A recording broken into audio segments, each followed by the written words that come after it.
No, nigga. No. No. No. No.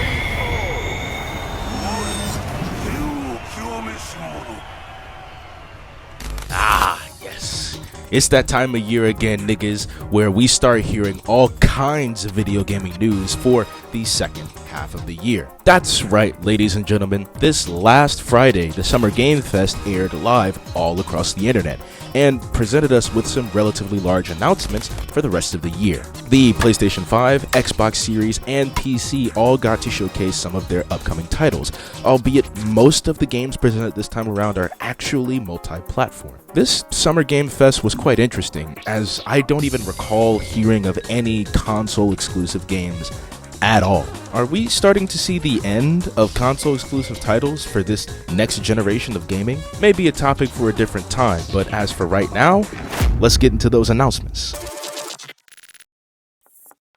First up, we got the relatively lighthearted and humorous announcement of LEGO Horizon Adventures. If you know anything about LEGO games, it's that they're usually really high quality, witty, and genuinely fun. I was actually confused when this trailer first showed up. I thought, given the mix of characters, that this was going to be a sequel to LEGO Dimensions, but nope, just normal LEGO shenanigans. LEGO Horizon Adventures will have local and online co-op story gameplay, and will be available on PS5, PC, and Nintendo Switch. Then, we got the first ever announcement for No More Room in Hell 2, a long-awaited sequel to the original game that last released in 2011.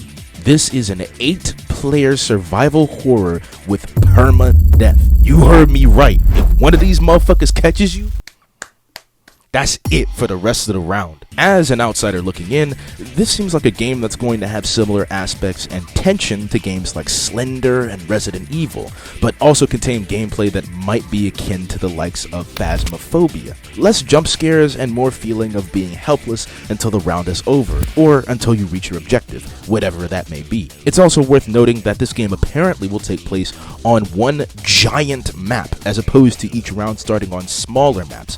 So it looks like once you strap in for a game, you'll be in it for quite some time. This game's early access will release on Halloween this year, and it can be wishlisted on Steam and the Epic Games Store. The next announcement was for Harry Potter Quidditch Champions.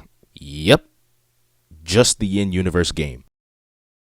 Ah yes, after the brilliant success that was Hogwarts Legacy, they decided to switch up to the graphics of Fortnite to deliver us Harry Potter's equivalent to Rocket League. In all fairness, the game actually looks well polished, and if you understand how the game is played, which you should, it isn't that hard, then this game probably will feel like playing Quidditch. But after all that anticipation and hype for Hogwarts Legacy, it seems as though the community was more interested in a team PvP or battle royale experience than what is effectively a game about a minigame. That said, if you're someone from the outside looking in, this doesn't seem like a terrible game by any means. So if you want it, it comes out September 3rd for everything. After that, we got the hilarious reveal for Cuffbust, an absolutely goofy as hell prison break with gummy bears? Up to 20 players can come together to backstab or cooperate in order to bust out of prison. What's crazy is that this game was created by one developer, one person who designed this stupidly fun concept. Bro, you can drop the soap, beat the ever-living shit out of the prison guards, dig tunnels, throw dynamite, check security cameras. This stupid game has it all and then some. I'm actually quite excited for the utter stupidity that this game is going to have and the market's going to leave on the internet. This goodness, unfortunately, is going to take some time to come to us. It can be wishlisted on Steam, but it might take until 2025 for it to get to us. Showing a lot of confidence with this release date here. Then we got a small taste of Star Wars Outlaws, the long-anticipated open-world Star Wars campaign. We got to see a bunch of highly detailed gameplay sequences, as well as our boy Lando. Nigga alert, nigga alert, nigga alert, nigga alert. And the graphics look nice. Really, I wish I could say more about what I'm seeing, but there isn't anything extravagant about the gameplay so far. I think of this as more of a unique experience with Star Wars games, but I can't say much in terms of brand new mechanics we've never seen before in Star Wars or other kinds of space-themed video games. That doesn't mean it looks bad by any means, just I wish I could see more.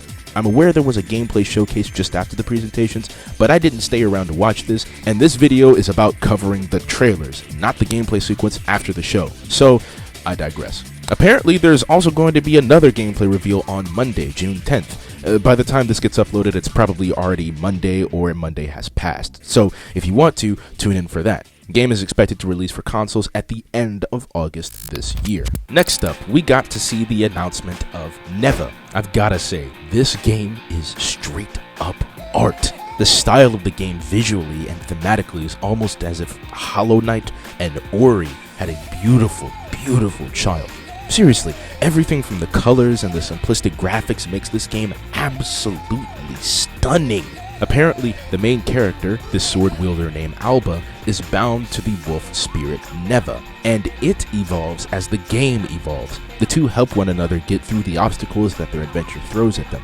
And looking at the gameplay, you can probably see why I think Hollow Knight and Ori are appropriate descriptions of what I saw. It is an incredibly beautiful game that I think I'm going to pick up once it releases later this year on consoles and PC. Right after, Civilization 7 got announced with a sick-ass 3D trailer, detailing in stone some important points throughout history all the way to the near future. I've never personally played Civ, so I don't have a strong opinion about this game, but I will say the trailer got me intrigued. I may watch someone play it when it releases next year on everything. If you want it, you can wishlist it now. There will also be a gameplay showcase this August, so mark your calendars and keep an eye out. Immediately after, we saw a short trailer for Black Myth Wukong, adding more to the hype that we've been anticipating for over a year at this point. This game seems to be detailed in really high resolution with a dark and gritty blah blah blah. Look, I'm ready to see some gameplay, damn it! I've seen enough CG trailers. There was a little gameplay in the State of Play last year, but we didn't get to see really anything this time. Just more of the general aesthetic and a reminder that it's coming soon, August 20th in fact. And if you pre-order now, you'll get a ton of in-game items from the get-go. The collector's edition will even come with a 40cm statue, and the digital deluxe edition will come with some more exclusive equipment. A couple short announcements later, and we got to see the new game Once Human. This is yet another hyper-realistic, futuristic, space-like game, but I quite like the style here. There was enough for me to be interested, and there's actually somewhat unique enemy design that caught my attention. The game looks like a co-op, third-person survival game where you're fighting alien-like monsters. Definitely interesting, to say the least. It releases just around the corner, surprisingly, July 9th of this year. Not long after, Metaphor ReFantazio / Persona designers Katsura Hashino and Shigenori Soejima came on stage to talk about their game they announced last year, and talked about the different classes of characters and the overall design of the game. And based on the character types and the design of the game, it looks like it will be a stylistic and functional blend of Persona and Dungeons & Dragons. So, if you're a fan of both of these types of experiences, or you're trying to get into one from the other, this may be a great primer for blending those worlds together. The game will release October 11th of this year, and is available for pre-order. Then, we got our first look at Batman Arkham Shadow. This is the first story-based trailer for the game, wherein we basically just got to see what the game will look like.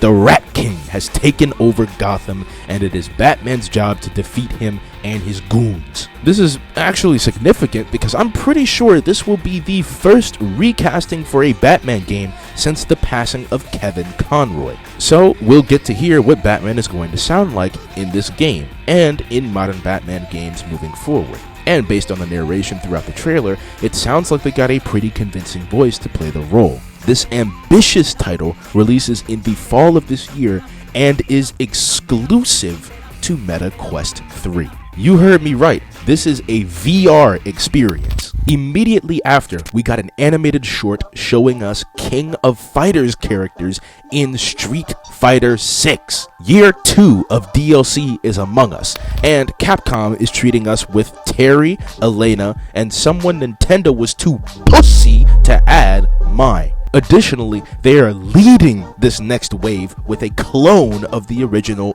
Bison, of which we already have a full trailer for. They're even giving him his OG outfit to top it all off. These guys will release in the coming months. Then, back to back, we got the announcement of Tears of Metal. It's a stylish roguelike co-op hack and slash. Really, I've got nothing else to say here. The style is quite charming with what seems to be upgradable weapons and characters, which is exactly what a roguelike is, and a nice blend between 2D and 3D art. Game is available to be wishlisted on Steam right now. Ah, yes, and then we got hit with Dragon Ball Budokai Tenkaichi 4 Sparking Zero with a beautiful trailer and a release date. Bro, look at these frames of animation! The shading, the color choices, the action, it's just... chef's kiss. This trailer did an excellent job of showing that they actually plan to make this the ultimate Dragon Ball showdown. And with a roster of around 90 confirmed playable characters, this is going to be quite possibly the most packed official fighting game roster of all time. For comparison, it already has more fighters, more combatants than Super Smash Bros. Ultimate. This insane title of a game will come to current gen consoles and Steam October 11th of this year. Plus, if you pre-order, you get 3 variations of both Gogeta and Broly, and a 7th playable character as an early unlock bonus. After that, we got the free-to-play Call of Duty. Execute swiftly and Wait. silently. No, Delta Force Hawk Ops. Well, the fact that I confused it for COD probably tells a lot on how I think about this game. On a serious note, I think this gameplay looks quite fun. It seems to be a traditional shooter, so there probably aren't any hero abilities like in Overwatch or anything like that. Those who like the formula of Call of Duty probably will appreciate this game as well, both for similarities and apparent nuances. This game will be available on all current gen consoles and PC, and a global PC-only alpha test will be available in July. Fatal Fury City of the Wolves got announced briefly after.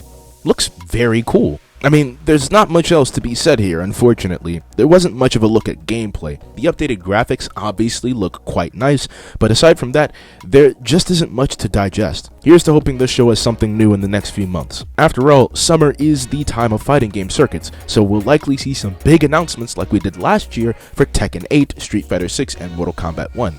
As for Fatal Fury, it should be coming in spring of next year, and it can be wishlisted now. Then, MechaBreak got a new trailer. It looks pretty damn sick. The premise is simple: make a giant robot and blow shit up. The game has been on my radar for a minute now, and I'm glad to see some design elements taken from Gundam. If you want that experience of piloting giant mechanical machines with guns and rocket launchers, this game will be for you. There will be a closed beta test coming in August, so be on the lookout for that. Right after, we got an interesting announcement from Blumhouse Games. Blumhouse is making a boatload of games based on their movies. They're basically taking a bunch of indie developers, giving them Blumhouse topics and themes, and allowing them to go wild. As of right now, I'm unsure if this is going to be a giant compilation of medium-sized games, or if what we're seeing is a list of full-fledged games that are going to be released as the months continue. It's likely the latter, considering how they talked about this whole thing, and it's really encouraging for indie developers, I'm sure, to have funding and support from one of the well-established horror movie houses in the view of the public eye. These games will be available on both PC and console, and each game's respective release date will be different. Some coming out this year, some coming out next year. So keep eyes peeled, ears open, and social media accounts followed. Hasbro's Retro Arcade is bringing us Mighty Morphin Power Rangers Rita's Rewind. Say that one 5 times fast. It's a pixel-styled beat-em-up co-op adventure, obviously featuring the OG Mighty Morphin Power Rangers. So, if you're a fan of beat-em-ups like Streets of Rage and the like, this will be right up your alley. The game can be wishlisted on Steam right now. Immediately after, we got Hey Bambi, Deer and a Boy, which seems to be maybe a 2D experience. Really, I have no clue what kind of game this is. There is depth in the terrain and levels, but it looks as though the main characters are always moving to the right. Though, there are some times when we get to see the camera take multiple different perspectives. I'm actually looking forward to this one. It has a nice and soft art style, and similarly to Neva from earlier, it looks like as you progress, you and the deer grow and evolve, dealing with different hardships along the way, I'm sure. Whatever this game shapes up to be, I'm all here for it. And apparently, so are quite a few other people. Jeff Keighley even mentioned these 8 developers got financial aid from the French government in order to complete this game. So this must be something momentous. Just like the last, this game can also be wishlisted on Steam. Then we were shown Kingdom Come Deliverance 2, which is basically Red Dead Redemption meets Monty Python and GTA. It's an incredibly open and genuinely funny looking experience that I actually may find myself getting engaged with. Everything from the medieval action to the vulgar characters just has me intrigued to see what this is all about. If I don't pick it up, I'm definitely watching other people play this. You can wishlist it now, and it'll release later this year for PS5, Xbox, and PC. After that, we were introduced to Slitterhead from the makers of Silent Hill. Now, this game looks absolutely heat. There's this cool-ass soul-snatching mechanic where you can jump from person to person, parasite metahumans that can blow off and regrow their limbs, and then the enemy design is genuinely terrifying in a way that raises the heart rate. There are some amazing concepts here, ideas that I've never seen handled in this fashion. They did an amazing job convincing me to take a look at this game. Of all the games announced this time around, this one has me the most intrigued, and I'm quite interested to see how things evolve within the game. What I'm really hoping for is a co-op or PvP mode in this. This game looks like it would be an absolute blast with multiplayer. Either way, I'm all here for it. The game releases November 8th of this year on everything that's not the Nintendo Switch. Alright, looking at the time this video has taken up so far, I think it's time for a speed round. Of all things, Killer Bean is getting a game this time around, and oh man, why does this exist? That said, the gameplay looks genuinely fun, with matrix like bullet time and everything. There are actually some fun concepts here, and it was all made by one developer. Early access is coming these next few months. We got Cairn, which is basically rock climbing simulator. Based on how they're portraying the gameplay, imagine a 3D getting over it, and games similar to that. I think this game will handle falling a bit better, but I still think this game might induce some rage. That said, it looks very good. Might check it out, especially since the devs were inspired by real rock climbing information and techniques. We got Wanderstop, which is basically working in and around a tea shop, but with a predictable, darker twist, especially since it comes from the creators of the Stanley Parable. Gameplay seems to be slice of life-esque, but I know they're gonna throw a curveball in there somewhere. This charm comes to the PS5 and Steam later this year. We got Unknown 9 Awakening, which shows us a different execution with the soul sharing and soul snatching, but with a historical twist. Seems as though this game takes place in, I think, Southeast Asia, with the respective mythologies and religions of long past. Really interesting stuff here, and I'm intrigued by the narrative they're trying to start. Comes out fall of this year on everything except the Nintendo Switch. We got Enotria, The Last Song, which is like a Spanish fantasy-esque Souls game. This trailer shows a lot of promise in terms of graphics and concept, and considering there aren't a lot of games that focus on Spanish fantasy and mythos, this could be a really refreshing thing to see in gaming. The demo is available now for Steam, Epic Games, and the PS5. I should also mention, I pulled that it looks like a Soulsborne game out of my ass. I have no idea what the gameplay looks like because they didn't show it this time around. Based off of the style and the aesthetics of the game, I'm hoping it's going to be a Souls-like game, but I have no idea. We got the release date for the First Descendant and a new trailer. Looks absolutely beautiful, and we got the confirmation that this is a looter-shooter co-op game with a cool gravity mechanic. I talked about this game during the Game Awards last year, but I must emphasize I absolutely love the way this game looks. Everything from the style to the character design and the environment just looks fascinating. This game comes to everything except Nintendo Switch July 2nd, so in less than a month. And then Outersloth announced Outersloth, a fund for indie studios. Among Us has netted them a lot of money, and it's clear Outersloth wants to give back to the indie community. I'm sure flipping most of their income back into the Outersloth project. Very excited to see what comes from this project. Oh yeah, also Among Us TV show. Woo. we got to see another trailer for Sonic X Shadow Generations. This time, we saw gameplay, a release date, and a whole new Sonic Adventure-based skin you can get when you pre-order the game.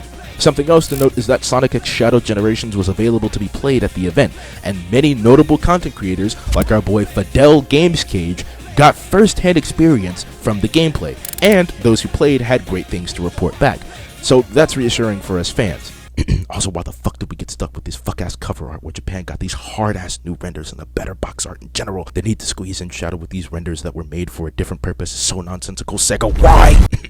Yeah, this is available just before Halloween, October 25th, and will be on everything, including the Nintendo Switch. Seems like October is shaping up to be a primary release month for most of these games. We got the Dune Awakening cinematic trailer. They also revealed that the game is a survival world MMO. Based on how the trailer presented itself, it seems to be some alternate timeline or focused on one where Paul Atreides did not exist. I enjoyed what I've watched of Dune, and knowing the little bit I do about the world makes this game mildly interesting to me. I might watch gameplay first. Game can be wishlisted now on Steam, Xbox, and PS5. We got a look at the finals, Season 3, which features a new Japan-based theme, complete with a Kyoto map, Japanese-inspired cosmetics, and brand new weapons like the bow and arrow and naginata. I've been playing the finals quite a good bit recently, so this is a very welcome addition for people like me.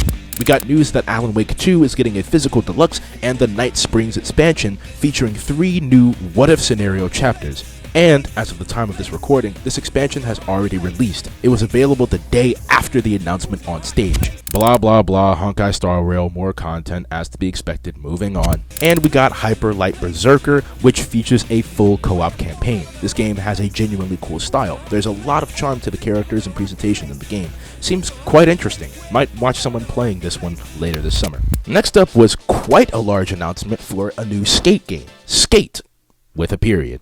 Not joking, that's the delineation between this game and the last. It's been long awaited for a sequel to Skate 3, and here we have console playtesting coming this fall. Considering I didn't grow up playing Skate or being a part of the community, I'm not exactly sure what is entirely new. What I did see was an abundance of tricks, climbing walls, and what appears to be level designing. No exact release date, but I'm sure this will release for everything. Plagiarismworld is getting a new Sakurajima update featuring an entire new island, new plagiarized animals, and dedicated servers for Xbox. There are some new designs, and they're also adding raid battles. That's really the long and short of this update. I'm sure there are probably some other differences when it comes to the story and other gameplay changes and whatnot, so if you're in the market for that kind of stuff, plagiarism, go wild. Update comes out in just a couple weeks. At long last, Valorant is coming to console. It's about damn time. Most of us console players have been waiting for the opportunity to engage with the Valorant community, and especially considering just how popular the game is on PC, it's appalling that it's taken this long for it to come to us. But better late than never. This hero-based deathmatch shooter is to us what Overwatch was back in the good old days in 2016, 2017, and 2018. Can't wait to finally get the chance to see what all the hype was about. The last thing I wanted to touch on, oh yeah, Monster Hunter Wilds. Great game apparently. Phantom Blade Zero. This game was revealed last year during a state of play, and I found it to be really interesting. Looking at the game now, we get 3 big positives: sick combat, sick movement, and sick graphics. This is like if you take the aesthetics of Ghost of Tsushima and the concept of the Souls franchise, you'll end up with this game. I'm really excited about what I'm seeing here, so it's a safe bet that I'll be checking this game out. They also showed us that this game will have a world tour demo throughout the summer. Once at the Summer Game Fest, which already happened, another next month in Shanghai, China, the next in August at Gamescom in Cologne, Germany, and the final one in September at the Tokyo Game Show in Tokyo, Japan. And that concludes the Summer Game Fest, but I still have a little bit more to talk about. So we had an Xbox showcase the day after the Summer Game Fest, and there were some interesting things shown off there, no doubt, but the internet seems to be concerned with Overwatch 2. If you're unaware, Overwatch 2's next season comes in the next couple of weeks. but there was no trailer for it, leaving fans wondering what exactly is going on. I mean, it's likely that they just weren't finished editing it yet, so it'll come out sometime later, but this is still strange considering the timing of the next season and Xbox's presentation, especially considering Microsoft now owns Blizzard. Just struck the fan base as strange. And lastly, Splatoon 3 just wrapped up its triumvirate Big Run extravaganza, and they're about to celebrate the last of their promised 2 years of seasonal updates next month with their Summer Nights Splatfest, of which the themes are still unknown. This month we did get our new update, which included several new weapons, new gear, and even stage changes, so be on the lookout for any news related to Splatoon 3, although most of the community is pretty confident that this is it. Aside from Splatfests and the occasional Big Run, only time will tell. Alright, that's everything I have to say about this presentation. I'm aware I'll have to go back through the gauntlet for the upcoming Nintendo Direct, but I'm at least glad I was able to square this one away. Anyways, as always, appreciate you for stopping by, and I'm gone.